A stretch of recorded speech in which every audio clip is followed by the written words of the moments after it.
mikolo nyonso ezalaka mokolo ya sika. Tango moi ebimaka na ngambo moko,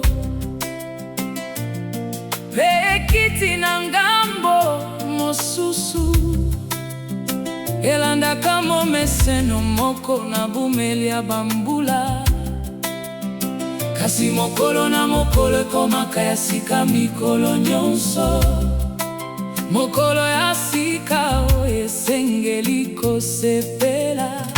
Tosepela mokolo nyonso ya sika. Nzambe abundaka bitumba na biso na mokolo nyonso ya sika. Nzambe azali kopesa biso bamposa na mokolo nyonso ya sika. Nzambe abondisaka biso na mokolo nyonso ya sika. Nzambe azali elongo na biso.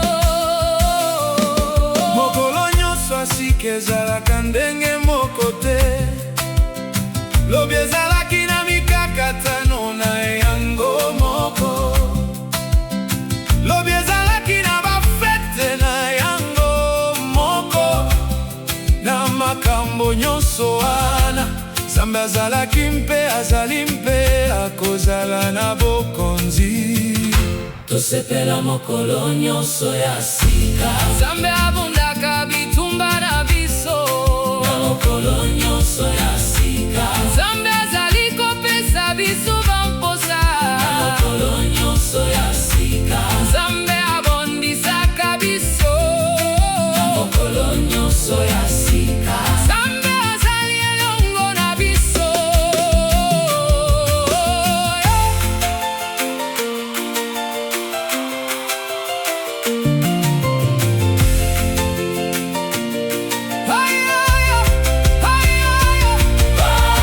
Lobi na yo kozala jamais ndenge moko na lobi na yo.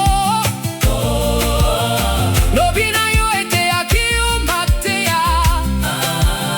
Mateya mpona mikolo mizali koya.